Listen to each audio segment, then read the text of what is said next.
তো সকালবেলা এদের পেয়ে গেছে খিদে, আর তার জন্য যে এদের খিদের জন্য এখন খিদে পেয়েছে অনেকক্ষণ দেখি কাছে আমি সামনে আসলেই কাছের সামনে এসে ঘোরাফেরা করছে আমার সামনে পোর্শনটায়। তো ওই জন্য ওদের আগে খাবারটা দিয়ে নিই, তারপর সব বাসি কাজ সারবো। তো hello friends, good morning, welcome back to my channel. তোমরা সবাই কেমন আছো? আশা করি তোমরা সবাই খুব ভালো আছো, আর আমরা বাড়িতে সবাই ভীষণই ভালো আছি। নতুন একটা ব্লগের সাথে তোমাদের অনেক অনেক স্বাগত জানিয়ে ভিডিওটা স্টার্ট করলাম। আই হোপ তোমাদের ব্লগটি ভালো লাগবে। সারাদিন কি করি না করি সবটাই তোমাদের সাথে শেয়ার করব। আর এদিকে দেখছিলাম কি যে যখন আমি দেখছিলাম যে ওরা খাওয়ার জন্য কেমন করছিল, তখন আমি ওই মুহূর্তে দিতে পারিনি, 5-10 মিনিট পর দিয়েছি, তখন দেখছি আর আসছে না, খাবারগুলি খাচ্ছে না। যাই হোক, এদিকে দেখো, এদিকে একটা সাদা ফুলের গায়ে চারা নিয়ে এসেছি আর একটা বেল ফুলের চারা নিয়ে এসেছি। মনেকে স্কুলে দিয়ে আসার সময় দেখি গাছের দোকানে সকালবেলা বসে থাকে জগৎপুর বাজারে। তো ওইখান থেকে অনেকদিন ধরে গাছ নিয়ে আসবে করে, মাটির অভাবের জন্য না গাছ কিনতে পারছিলাম না। তো একটা মাটির দোকানের সন্ধান পেয়েছি, তো এই জন্য দুটো গাছ নিয়ে আসলাম মনাকে স্কুল দিয়ে আসার সময়। তো ছোট সাদা ফুল গাছটা, সাদা ফুল দু ধরনের হয়, একটা একটু বড় আর একটা একটু ছোট যে ফুলটা, ওই ফুলটা নিয়ে এসেছি। ওইটার পাতাটা ছোট ছোট হয়, তো দেখতে যখন বড় হয় না দেখতে খুব ভালো লাগে, তাই জন্য ওই ছোট সাদা ফুলটা নিয়ে এসেছি। আর একটা বেল ফুল নিয়ে এসেছি। আমার খুব গাছ লাগানো খুব ইচ্ছা, শখ। তো গলিতে রেখেছি মেয়ের গাড়িটার উপরে, মানে ববুনের গাড়িটার উপরে রেখেছি আপাতত, বিড়াল টিড়াল গেলে যেন পাঠা না পড়ে তার জন্য। Hello friends, good morning, welcome back to my channel. তোমার সবাই কেমন আছো? আশা করি তোমরা সবাই খুব ভালো আছো, আর আমরা বাড়িতে সবাই ভীষণই ভালো আছি। তো আজকে হচ্ছে আই থিঙ্ক 19 তারিখ, আর মানে জুন মাসের 19 তারিখ, আর আজকে বার হচ্ছে বৃহস্পতিবার। সকালবেলা এখন 8:20। তো তোমাদের সাথে নিয়ে ব্লগটা স্টার্ট করে দিয়েছি। আই হোপ তোমাদের ব্লগটি ভালো লাগবে। তো নতুন একটা সকালের সাথে নতুন একটা ভিডিও তোমাদেরকে দিলাম। তো প্লিজ তোমরা কমেন্ট করে জানিও কেমন লাগলো। আর এই মুহূর্তে যারা এখন আমার ভিডিওটি দেখছো, প্লিজ তোমরা আমার চ্যানেল সাবস্ক্রাইব করে দিও। প্রচুর দূরে যেতে হবে, অনেক দূরে যেতে হবে। তার জন্য তোমাদেরকে আমাকে একটু হেল্প করতে হবে, আমাকে সাপোর্ট করতে হবে, পাশে থাকতে হবে। তো যাই হোক, এখন হচ্ছে সকালবেলা সব কাজবাজ মেয়েকে স্কুল দিয়েছে, সকালবেলা সব কাজবাজ সেরে নিয়েছি। সেরে নিয়ে এখন একদিকে ডাল সিদ্ধ বসিয়ে দিয়েছি, আর এখন কফি নিয়েছি, একটু কফি খাবো। আর দেখলে আমি ঝাল সুজি নিয়েছি সকালে, মনেকে যে টিফিনে ঝাল সুজি দিয়েছি। ঝাল সুজি আমি একটু জাস্ট অল্প একটু রেখে দিয়েছি, মনেকে দিয়ে দিয়েছি টিফিনে। আর ম্যাঙ্গো দিয়েছি মনেকে, মানে মনেকে ম্যাঙ্গো তো বলে বাঙালি, আবার আমকে ম্যাঙ্গো বলছি, যে বাঙালি বলে ইংলিশ বলা যাবে এরকম কোনো ব্যাপার না, ম্যাঙ্গো বলাই যায়। নাম মনেকে আর কিছু বলি, ওটা তোমাকে ম্যাঙ্গো দিয়েছি টিফিনে, সেটাই বলি। আর ওকে আম আর হচ্ছে ঝাল সুজি, মানে নোনতা সুজি যেটাকে তোমরা বলো হয়তো অনেকে, সেই নোনতা সুজি টিফিনে দিয়ে দিয়েছি। আর আমি এখন একটু ওই নোনতা সুজি আর একটু কফি নিয়েছি, এখন খেয়ে আমার সকালবেলার টিফিন ব্রেকফাস্ট যেটাই বলো সেটা কমপ্লিট করে নেবো। আর তারপর হচ্ছে আজকে রান্না করবো, কালকে না কিছু মটর ডাল রয়েছে বাটা, তো সেই মটর ডালের বড়া করবো, মুসুর ডাল করবো, আর করবো হচ্ছে আলু ভাজবো।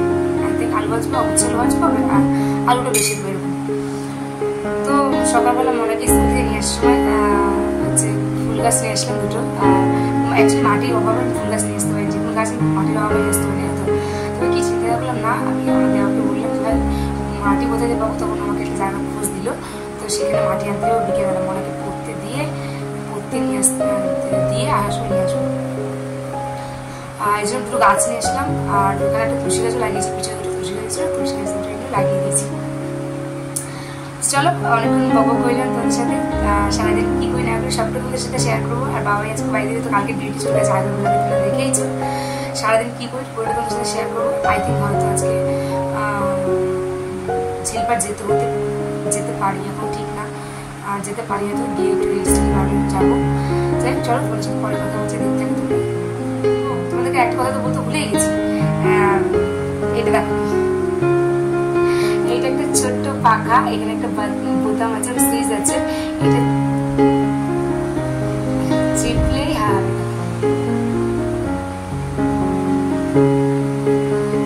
হবে।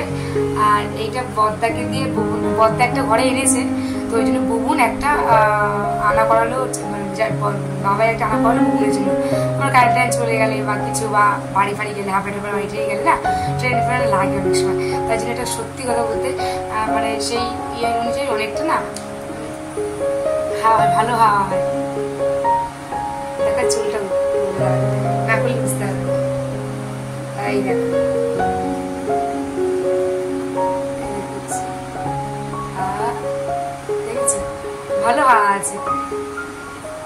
এটা নিয়েছে 200, বাবা একটা নিয়েছে, বলবো আরেকটা এনে দিতে, কল করবো আরেকটা নিতে, শিলিগুড়ি থেকে আরেকটা নিতে হবে।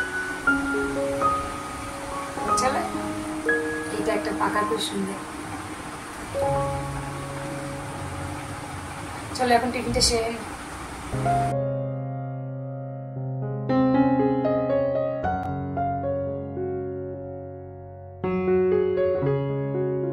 তো গাছ দুটো নিয়ে এসে মাটির অভাবে লাগাতে পারছিলাম না, তো যাই খোঁজ পেলাম, এখন গাছ দুটো নিয়ে এসেছি। আর দেখলাম মা সিঁড়ি ঘরের নিচটাও মানে কলতলা সিঁড়ির নিচটা মানে নিচটা দেখছি একটা বালতিতে মাটি ভরা রয়েছে। তো মাকে বললাম, মা বলে হ্যাঁ মাটিটা নিয়ে নাও, এখন তো আমি কোনো গাছ পাছ লাগাচ্ছি না, তুমি নিয়ে লাগাও। তো দেখি কালকে এখান থেকে টপ মানে টপের দোকান মানে যায় যে ফেরিয়ালাগুলো ওদের কাছ থেকে যদি পাই নেবো, নাহলে কালকে যখন মেয়েকে স্কুল থেকে দিয়ে আসবো তখন নিয়ে আসবো ওখানে। চলো, এদিকে মনাকে স্কুল দিয়ে নিয়ে চলে এসেছি, এসে ও স্নান টান সেরে নিচ্ছে। আর এদিকে আমি দেখছি ভেন্ডি আলু ভাজা হয়ে গেছে, ডালটা ফোড়ন দিইনি, তো মেয়েকে ভেন্ডি ভাজা আলু ভাজা আলাদা আলাদা করেছি, দুটো নিয়ে ঘি দিয়ে মনাকে এখন ভাত খাইয়ে দেবো। আর তারপরে আমি পরে খেয়ে নেবো ডালটা ফোড়ন টোড়ন দিয়ে। তো চলো, এখানে নিলে আবার বলছে যে কাকি তোমার কাছে টমেটো হবে, তো আমি বললাম না টমেটো নেই, কোথাও খুঁজে দেখছি, তো সত্যি বক্স খুলে দেখছি টমেটো নেই, টমেটো আনতে হবে। তো চলো দেখতে থাকো তোমরা, মনেকে ভাতটা খাইনি।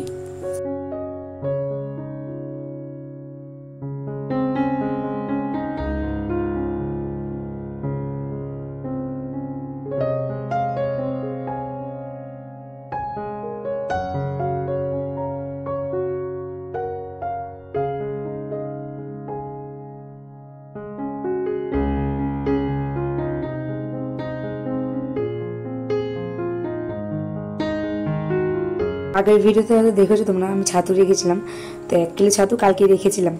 তো এই কৌটোটা ধুয়ে আমি ভেতরে রেখে দিয়েছিলাম শেলফের ভিতরে। তারপরে দেখছি যখন আমি কালকে ছাতুটা ঢালতে হবে তখন দেখছি মানে এই কৌটোটা দেখছি ঘেমে গেছে। তো সেটা মূলত রাখা যায় না, তার জন্য আবার কালকে রাত্রেটা ধুয়ে রেখে দিয়েছিলাম যে জলটা শুকিয়ে যায়। তারপরে এখন এই ছাতুটা ঢেলে রাখছি। আর এখানে 1 কিলো ছাতু আছে, তো মাও বলছিল যে মা বলছে না আমার জন্য 500 ছাতু নেও। তো মা করলো মা 1 কিলো ছাতু নিয়েছি, তো তোমার লাগলে তুমি এখান থেকে খেয়েও, বেকার আর নিতে হবে না। কারণ ছাতু 1 কিলো আমার আগের বার কিনেছিলাম, তখন অনেক দিন গেছে, মানে খাওয়া হচ্ছিল না, ঠেলাঠেলি হচ্ছিলো। তো ওই জন্য মাকে বললাম তোমার লাগবে যখন তুমি এখান থেকে খেয়ে নিও, তোমার আলাদা করে কিনতে হবে না। তো ওই জন্য মাকে আর নিতে দিলাম না। আর যাই হোক, এদিকে দেখো ছাতুটা আমার ঢালা হয়ে গেছে। আর এই ছাতুটা না পুরো একদম আর মানে কি বলবো অরিজিনাল আছে, মধ্যে কোনো কেমিক্যাল মেশানো নেই। আর খোসা ছাড়ানো হয় ছাতুটা। আগে আবার ছাতুটা নিয়েছিলাম সেটার মধ্যে ছোলার মধ্যে মানে ছোলার সাথে যে খোসাটা খোসাটা অ্যাড করা ছিল, আর এইবার ছাতুটা দেখলাম খোসা ছাড়ানো আছে। তো মা ওই জন্য আমি যখন আগেরবার নিয়েছিলাম তখন মা নেয়নি, কেন খোসা সমেত ছিল তো ছাতু ছোলাটা, তার জন্য। কিন্তু এবার ছাড়ানো ছিল খোসাটা, তার জন্য মা বলছে নেওয়ার কথা। চলো, এদিকে একটু মানে গুঁড়ো পড়ছিল, তাই জন্য ওইটা একটু পরিষ্কার করে নিলাম। আর আমি যখনই রান্না করে থাকি যতক্ষণ, ধরো একটা হলুদ নিলাম বা হলুদটা শেষ, সেই কোটোটা আমি আর রাখবো না মানে তাকে আমি তখনই কি সঙ্গে সঙ্গে শেষ হয়ে গেলো ওটা ধুয়ে দিই, নুন করে শেষ হয়ে গেলো ওটা ধুয়ে দিই, মানে যখন শেষ হয়ে যায়। তো তাই এরকম করলে না অতটা খাটনি পড়ে না, একেবারে ডিপ ক্লিন করতে হয় না। তাই যখন একটা দুটো করে থাকে তখন একটা দুটো করে পরিষ্কার করে নিই। এদিকে দেখো মানে দুর্লভ সিনারি যাই বলো। তো এদিকে এত গরম পড়েছে ভগবানকে মানুষ এত ডেকেছে, শান্তি হবে আজকে। এত বিচ্ছিরি গরম পড়েছে, এই শান্তির অবসান মনে হয়। পুরো মেঘ করেছে, আর ওই জন্য একটু ছাদে আসলাম ওদের সাথে শেয়ার করার জন্য। আর এখন বাইরে 1:30, দুপুর 1:30।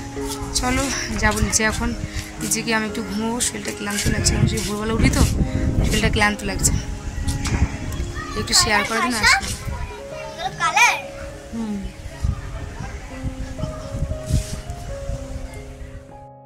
ওদের সাথে শেয়ার করবো বলে তো ছাদে গেলাম, নিচে এসেছি, তার 5-7 মিনিট পরে দেখি বৃষ্টি স্টার্ট হয়ে গেছে। আর দেখো সত্যি কথা বলতে 10-15 দিন এত গরম পড়েছে বলার মতো না, জানো তো। মানে কি বলবো, এত কষ্ট করছে, হাঁসফাঁস করছি গরমে, মানে পাগল হয়ে যায়, ধর গলা শুকিয়ে যাচ্ছে, এরকম একটা বিচ্ছিরি পড়া ছিল। যাই হোক, অবশ্যই বৃষ্টি হলো, মানুষ এবার শান্তিতে একটু 2 দিন থাকতে পারবে। এদিকে দেখো আমি হচ্ছে সন্ধ্যা হয়ে গেছে, এখন বাজে সন্ধ্যে ওই 6টা সাড়ে 6টা। মনে কাজকে পড়তে দিতে যেতে পারিনি, কেননা পড়ার টাইমটা বৃষ্টি ছিল, জন্য পাঠাতে পারিনি।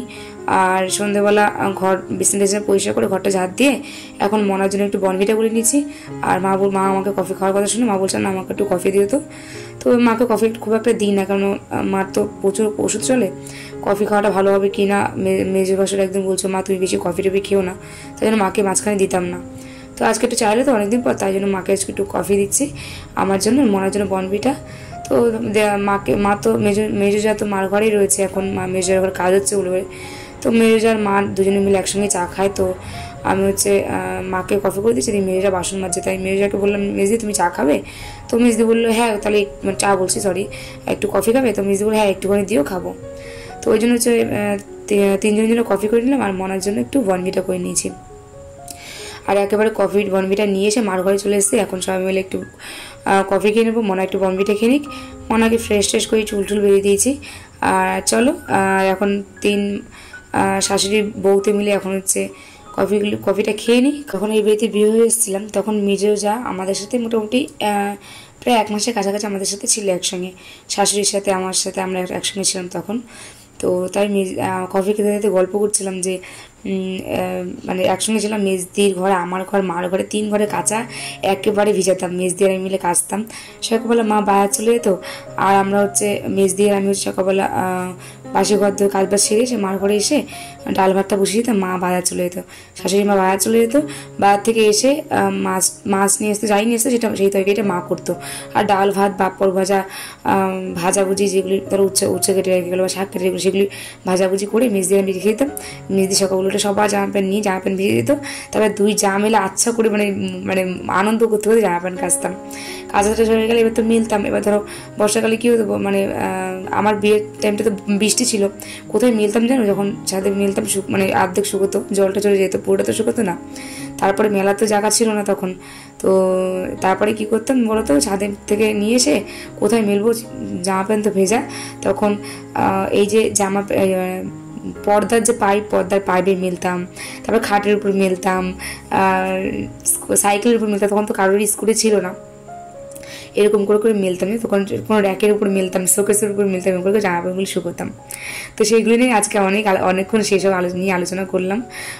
যাই হোক, ওদিকে মার ঘর দিয়ে কফি টফি খেয়ে চলে এসেছি।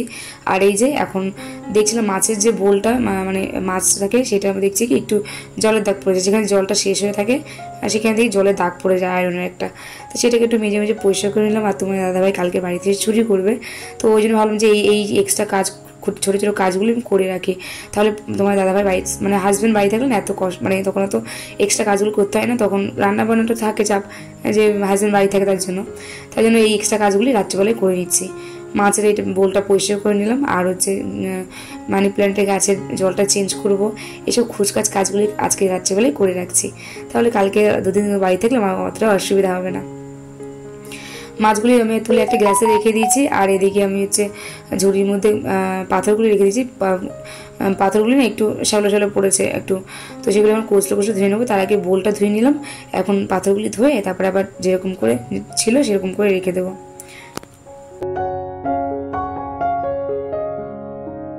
তো এই যে পরিষ্কার করা হয়ে গেছে বোলটা, আর বাইরেটা একটু হালকা করে ডলে দিচ্ছি। বাইরেটা অনেক সময় এই যে যখন এই যে জলটা রাখবো, এই জলের ঝাপগুলো সব পড়ে যায়, তার জন্য বাইরেটা একটু ধুয়ে নিচ্ছি।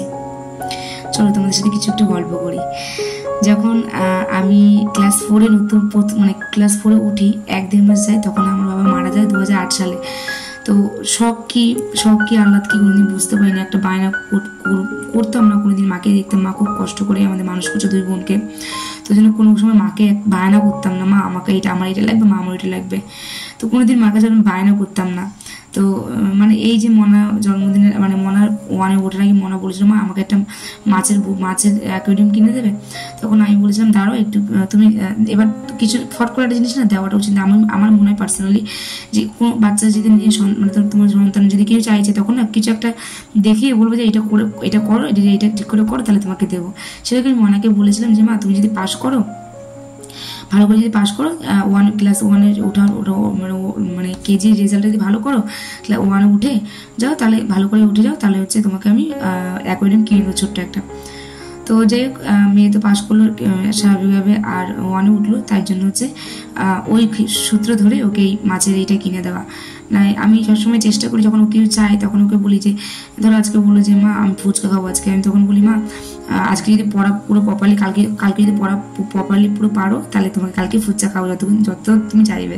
এরকম একটা বাচ্চা সবসময় চাইলে ঝট করে দেওয়াটা আমার মনে হয় পার্সোনালি উচিত না। আমি তো এরকম করি, তোমরা কীভাবে বাচ্চাদের সাথে দিয়ে দাও নাকি এরকমভাবে আমার মতো শর্ত দেখে তারপরে দাও, প্লিজ কমেন্ট করে তোমরা জানিও।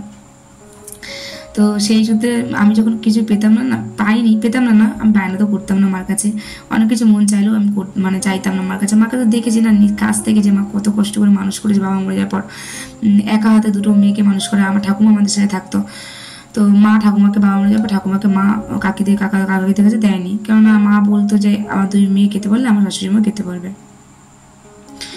যাই হোক, তোমাদের সাথে একটু একটু করে জাস্ট আমার কিছু গল্প তোমাদের সাথে শেয়ার করলাম, আর গল্প বলতে আমার জীবনের কিছু কাহিনী পাঠ। তো চলো, এদিকে মাছের ঝোলটা ধোয়া হয়ে গেল, আর ভিডিওটা তো লিখে এন্ড করছি, ভিডিওটা বাড়ালাম না। ভিডিওটা কেমন লাগলো প্লিজ তোমরা কমেন্ট করে জানিও, আর এই মুহূর্তে যারা ভিডিও দেখছো প্লিজ প্লিজ প্লিজ আমার চ্যানেলটি সাবস্ক্রাইব করে দিও। অনেকে ব্লগ দেখছো কিন্তু সাবস্ক্রাইব করছো না, প্লিজ আমাকে এগিয়ে যেতে সাহায্য করো তোমরা। আর ব্লগটি কেমন লাগলো প্লিজ কমেন্ট করে জানিও। নেক্সট ব্লগে তোমাদের সাথে দেখা হবে, ততক্ষণ সবাই ভালো থেকো, সুস্থ থেকো।